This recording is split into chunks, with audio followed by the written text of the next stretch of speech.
The story begins with Do-hee, our main character, running scared on one misty night. She always feels like her life is uncertain, like navigating through a foggy night. As a man approaches, she wonders if he'll be a friend or foe and hopes he can help her. The scene shifts to a flashback to 200 years ago in the Joseon era, where a group of believers is praying at night. Suddenly, a demon appears in front of them. He blows up the candles and causes chaos. The demon, Jung-gu-won, leaves a red rose and makes a fiery exit. Jung-gu-won used to be human, but he somehow turned into a demon. He has wandered the earth for many years. He makes deals with desperate people, granting their wishes for 10 years, after which their souls will be sent to hell. Gu-won sees himself as an external force who gives value to those destined for misery. Later, Gu-won meets a hungry man, Pak Bok-yu, at the port during a famine. Gu-won tempts him with a fish and offers a deal. He reveals he's a demon and promises wealth for the next 10 years in exchange for Bok-yu's soul. The hungry man excitedly agrees and signs a blood contract. Back in the present, Do-hee is attending the 2023 Korea CEO Awards, where she wins the prestigious CEO Award of the Year. Do-hee is a rich heiress and part of the Mystrey Group, one of Korea's top beverage companies. A few days later, her secretary Shin brings concerning news about an article. It's revealed that someone has published bad news about Do-hee's work on their newly launched beverage. She believes someone from within the company is trying to seize power from her, so she asks Shin to investigate and report back. Do-hee also attempts to use this grave situation to get out of a blind date set up by her grandmother and chairwoman of Mystrey Group, Ju Cheon-suk. Sadly, her attempt doesn't work. Her grandmother insists on Do-hee attending the date, threatening to skip her health checkup if she doesn't. With no other option, Do-hee goes to the hotel where the date is set to happen, promising to stay for at least 30 minutes to avoid being rude. Meanwhile, Gu-won, who continues to fulfill people's grants, realizes that the time is up for one of the contracts. This time, the man is the leader of a mafia group. But when Gu-won arrives to take the gangster's soul, he's unwilling to accept his fate. He attempts to fight and negotiate for a new contract, but Gu-won declines. Our demon hero points out that the gangster gained power and wealth during the 10 years. Shortly after, Gu-won takes the gangster's soul by using his power. He then stages the death as an accident. After the man passes away, Gu-won flees the scene, but he's noticed by one of the mafia members. In the meantime, there happens to be a mix-up with Do-hee's date. As a result, she ends up at the wrong hotel, where she encounters Gu-won, who is busy indulging himself. Our handsome demon is puzzled when Do-hee claims they're supposed to be on a date. Due to the misunderstanding, the more they try to talk, the more frustrated they become. Gu-won just wants to stay in peace, while Do-hee wants to figure out why this man is so rude and indifferent. They then realize that they haven't even introduced themselves, so Do-hee hands her card to Gu-won. Initially hesitant, Gu-won eventually gives her his card. It is then revealed that Gu-won, when not working as a demon and soul taker, runs the Sun Wool Foundation, an organization that supports traditional artists. When Do-hee's 30 minutes ends, she decides to leave the place. As she leaves, she unintentionally bumps into the mafia men, who have arrived at the hotel to avenge their leader's death. At the same time, a waiter is bringing over Gu-won's favorite cake for him. Filled with vengeance, the mafia men attempt to throw away the cake. In the ensuing chaos, Gu-won swiftly saves his cake while Do-hee excuses herself to the restroom.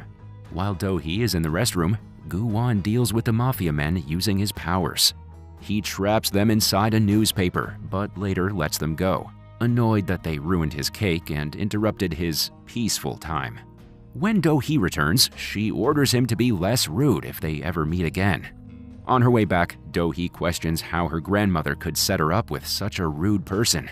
She talks to Shin about the article, and Shin reveals that No Soo-an, the CEO of Mystrey Group's subsidiary company, Mystrey Apparel, is behind it. Do-hee is disappointed that someone in her family is always against her. It's revealed that Do-hee was actually adopted by Cheon-suk after her parents' death. The family comprises Chun Suk's son, No Suk Min, CEO of Mirai Electronics, his wife, Kim Se-ra, managing director of Mirai Electronics, and their shy son, No Do-gyang. There's also Chun Suk's daughter, No Su-an, with her twin sons, and Ju Seok-hoon, the nephew. Chun Suk, the grandmother, only trusts Do-hee, much to the frustration of other family members. During the ride back home, Do-hee receives a mysterious call from the company's finance head, Mr. Cha, claiming to have information that could make her the Mirai Group chairwoman. She then gets a cryptic goodbye message from Grandma Chun Suk, leading her to rush to the hospital. Do-hee is annoyed to discover it's just a prank. Grandma Chun Suk wants to celebrate Do-hee's birthday. We learn that Do-hee's parents died on her birthday 20 years ago, causing her to stop celebrating. Grandma Chun Suk wants Do-hee to find someone to be there for her after she's gone. So she gifts Do-hee 2 rings, one for her future partner and one for herself. Do-hee patiently explains that she doesn't wish to get married. Just then, Shin interrupts them and announces that Do-hee mistakenly went to the wrong date. Meanwhile, Gu-won continues managing his foundation with Pak Bok-gyu, the same fisherman from the Joseon era, and Ga-young, who is also from the same era, by his side. After talking with the grandmother, Do-hee visits the beach, reminiscing about her parents and the last time they celebrated her birthday. Elsewhere, the finance manager, who called Do-hee earlier claiming to have information, is mysteriously attacked and killed. After spending the day at the beach, Do-hee calls for a driver through an app. She gets into the vehicle and doesn't notice any inconvenience yet. However, the driver turns out to be the man who killed the finance officer. Do-hee notices there's something wrong when she gets a message from the driver app on her phone. The app says that her actual driver is still miles away. Realizing trouble, she tries to stay calm and asks the driver who he is. The man suddenly stops the car, telling her to ask why she's about to die instead. He cryptically reveals it's because of Grandma Chun Suk and attempts to knock her out using a chloroform-dipped handkerchief. Our clever heroine pretends to have fainted, and when the right time comes, she manages to get out of the car. In the meantime, Gu-won, in search of a new target from a clock tower, senses her desperate need to be saved. He then teleports to her location. Do-hee pleads for his help, believing he's her best chance at survival. Gu-won explains he can assist only if she agrees to a contract of 10 years. Left with no choice, Do-hee agrees to the deal. However, due to the urgency, Gu-won decides to confront the murderous man before finalizing the contract. As Gu-won fights the man and knocks him out, Do-hee seeks shelter under a bridge. Gu-won approaches to help her, but the man regains consciousness and drives the car toward them. Gu-won then attempts to teleport them, but his power suddenly doesn't work. At the same time, Do-hee slips from his grasp while Gu-won, after realizing his power isn't working, jumps in with her. Consequently, they both fall into the water below. Inside the water, Do-hee regains consciousness first and tries to rescue Gu-won by clutching his wrist. However, she struggles to lift him to the surface. During the process, the demon mark on Gu-won's hand mysteriously transfers to hers. Sometime later, the pair wakes up ashore, and Do-hee is relieved they're alive. Just then, Gu-won notices that his demon mark is gone. He is shocked to see it on Do-hee's hand. Do-hee suddenly faints, therefore Gu-won takes her to the hospital. When Do-hee wakes up, they realize somehow Gu-won's tattoo ended up on her hand, giving her all his powers. Gu-won can only use these powers by touching Do-hee's hand. When Gu-won tells her about the tattoo and its abilities, Do-hee thinks he's just bluffing, so she ignores him. Poor Gu-won returns to his apartment and tells his situation to Pak Bok-gyu, who also works as his butler. After an investigation, Bok-gyu learns about the serious consequences if Gu-won doesn't make a new deal with humans. It turns out that if Gu-won fails to make contracts, he will eventually combust and die. Left with no choice, our hero heads out to look for desperate people to fulfill their needs in exchange for their souls 10 years later. However, without his powers, he miserably fails to make a deal with a wrestler who has multiple opponents. In the meantime, Do-hee, who is back on her feet, goes to the hospital where her grandma's being treated. She assists her grandma back home after she's discharged from the hospital. Her grandma got a clean bill of health, making Do-hee feel relieved. At home, Do-hee tells her grandma about the mysterious call from the company's finance head. She then asks Grandma Cheon-suk if she's hiding something. Cheon-suk says she's open about family matters, but not business. She tries to distract Do-hee with jokes, and Do-hee believes her, even though her facial expression suggests she might be keeping something secret. The situation seems suspicious, especially concerning Do-hee's parents' death, because it's revealed that Cheon-suk was present when their car exploded. During their talk, Seon-hook, Cheon-suk's nephew, comes with a company report. We learn that Seon-hook likes Do-hee, and Grandma Cheon-suk casually suggests they marry. Both Do-hee and Seok-hoon find this ridiculous and leave quickly. Later, Do-hee confronts No Soo-an, Cheon-suk's daughter, who is trying to harm Do-hee's public image with negative articles about her products. But Do-hee cleverly turns the tables by threatening to expose Soo-an's extramarital affairs, causing the latter to take down the negative articles. In the meantime, Gu-won realizes that he needs Do-hee's help to get back his powers. So he plans to woo her with his charming face. He manages to get her attention and take her to the riverside. He then attempts to drown her by throwing her into the water so that he can recreate the scene from the day his tattoo got transferred to her. Sadly, his plan doesn't work out. Feeling humiliated, Do-hee throws money at him, saying she doesn't owe him anything, that he doesn't have the right to treat her harshly just because he saved her life. Do-hee angrily leaves, and Gu-won is left feeling sorry. While going home, Do-hee's almost attacked with acid, but thankfully Gu-won quickly saves her. Sadly, he gets hurt in the process. His actions deeply impact Do-hee, and she thinks to herself about how his presence has changed everything in her life. This is when the tattoo on Do-hee's hand mysteriously turns red. Gu-won explains he saved her to protect his special tattoo. When Do-hee worries about his injuries, he magically heals himself, revealing to her that he's a powerful demon. But since the tattoo is transferred to Do-hee, he can only make use of his power when he is close to her. Later, Do-hee reports the acid attack to the police. They tell her the acid could have seriously harmed her, and she's lucky to be okay. Given the attack on the beach and now this acid incident, the detectives wonder why someone would want to harm her so much. While Do-hee talks to the police, a strange woman tries to warn Do-won about incoming danger. However, he ignores her because of her abnormal appearance. After Do-hee finishes giving her statement, Gu-won drives her home. On the way home, Do-hee suggests that Gu-won becomes her bodyguard to stay close and protect her and the important tattoo. However, Gu-won turns down the offer, thinking it's beneath him. He then drops her off and returns to his lavish yet ancient-looking apartment. Later that night, Do-hee watches the news and recognizes the company's finance head, Mr. Cha, as the man who had phoned her. The news reports that the finance head was accused of embezzlement and committed suicide. Concerned, Do-hee calls Grandma Cheon-suk to check on the company. Cheon-suk is surprised by Mr. Cha's death, but reassures Do-hee that everything is under control. After the call, Cheon-suk instructs her secretary to gather news articles about Mr. Cha's death and the company's financial statements for the last decade. Cheon-suk carefully reviews the statements and discovers something alarming. We then see her confronting a mysterious man in a leather jacket, accusing him of crossing the line and being involved in a murder. The man leaves silently, but clearly infuriated. The next morning, Gu-won wakes up feeling positive.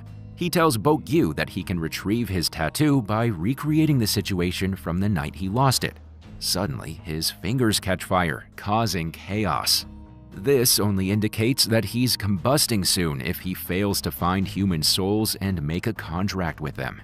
Now terrified, Gu-won agrees to be Do-hee's bodyguard. He takes her to a rooftop, claiming it's the best spot to find desperate people who want nothing more than to fulfill their current needs. Just then, they hear a mother's plea for her dying child. Gu-won brings Do-hee along to a hospital to make a deal with the desperate mom. He then pressures the distressed mom into making a deal. The mom agrees to trade her soul and go to hell to save her child. Seeing this, Do-hee is disgusted that Gu-won takes advantage of people's desperation to survive. In frustration, she fires him as her bodyguard and walks away. Later that night, Gu-won tells Bokyu that he believes Do-hee will come around when she's in danger again. In return, Bokyu shares details about the night Gu-won lost his powers. Since it was the night of a full moon, they would have to wait until another full moon to get the powers back. This means they have to wait 28 more days for Gu-won to attempt to get his tattoo from Do-hee. The next day, Do-hee struggles to concentrate at work, haunted by Gu-won's deal with the desperate mom.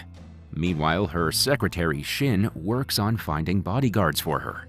Later, Do-hee is surprised to find Gu-won waiting outside her car, ready to be her bodyguard. The two then talk about why they changed their minds. Do-hee is curious about Gu-won's life, while for Gu-won, Do-hee is the only option to get his power back. While they chat, Do-hee receives a message from Grandma Cheon-suk. In the message, Cheon-suk expresses love for Do-hee and says it's her time to go. Do-hee thinks it's another prank by her grandma, but she asks Gu-won to drive to her place. Sadly, this time it is not a prank. Do-hee finds her grandma dead in her beloved greenhouse. Devastated, she pleads with Gu-won to save her, but he explains he can't bring the dead back to life. The scene shifts to Cheon-suk's funeral, where her children pretend to be miserable while praying their respects. Do-hee soon surprisingly learns that Grandma had ordered the formation of an audit team right before her death. However, something very urgent came up, so it was put on hold. Gu-won then offers Do-hee some wine and listens as she talks about her grandma. She shares a belief that people wear black at funerals to prevent the deceased spirit from following them home. Hearing this, Do-hee becomes upset since she's wearing black to say goodbye to her grandma. To comfort her, Gu-won uses his powers to change the color of her dress from black to white. During this moment, a butterfly appears in front of Do-hee, which she believes to be her grandma's spirit. Do-hee then expresses gratitude to the old lady for helping her when her parents died and hopes to meet again in their next lives. Afterward, the detectives reveal that Cheon-suk had taken diclofenac before her death, a drug she was allergic to. Do-hee finds this suspicious, so she connects it to the finance head Mr. Cha's death, the emergency audit, and the attacks on her life. However, Cheon-suk's son, Suk-min, and the family insist on keeping the true cause of death a secret to avoid negative consequences for the company's stock price. Do-hee confronts the family about it and reveals to everyone that her grandma was possibly murdered. Soon after, the family lawyer starts reading the will left behind by Cheon-suk, revealing the old lady's bequests. The real estate goes to Han Sarong Welfare Foundation, while the Mirai Group's management rights, shares of its affiliates, and everything else goes to none other than her cherished granddaughter, Do-hee. Suk-min and the rest of the family are shocked, but Do-hee is even more surprised when she learns about the condition attached to her new responsibilities. She must get married within a year or everything will go to the Han Sarong Welfare Foundation. It's also revealed that to help her family cope with this last surprise, Grandma Cheon-suk left letters for her children. She has criticized how money has made Suk-min and the family heartless. After the hearing, Soo-an loses her composure and attempts to attack Do-hee, but to no avail. Meanwhile, Do-hee approaches Gu-won and takes the daring step to propose to him. Unfortunately, he turns her down, surprising her. Gu-won explains that he is her bodyguard and wants to keep work and personal life separate. He then drives her home safely. After he leaves, Do-hee realizes she's alone for the first time in 17 years. Before she can process her feelings, notifications about her rejected proposal pop up, making her all the more depressed. She later meets Do-won and demands an honest answer about why he rejected her marriage proposal. Gu-won insists he wants to stay single, and Do-hee claims to feel the same, but she's certainly embarrassed. Gu-won points out she could have asked any man, but chose him, so he wants to know why. The two continue to bicker about the proposal until Do-hee angrily walks away. Do-won suggests giving her a ride, expressing concern about another potential attack. During the ride, Do-hee reflects on life and why we often feel sad. She believes it's because many of us seek happiness in things that turn out to be fake. She shares about her late parents to Do-won and how they died in a terrible car accident. Do-hee also reveals that she turned to work to avoid feeling sad, guilty, and self-pity. She eventually falls asleep in the car. Quietly, Gu-won places Chun-suk's letter, which she left at the funeral, in her bag before waking her up. They bid each other goodnight when they arrive at the apartment door. Do-hee then adds Gu-won as an emergency contact on her phone so that it would be easy to call him in case of danger. After he leaves, she reads Grandma Chun-suk's letter, which understandably brings tears to her eyes. In the letter, Grandma apologizes for leaving Do-hee alone to deal with challenges and encourages her to find someone to ease her loneliness, just like she used to when she was alive. Grandma Chun-suk also urges Do-hee to give up if it becomes too overwhelming to handle the company herself and to save herself. Do-hee recalls the memories with her grandma and reflects upon her words.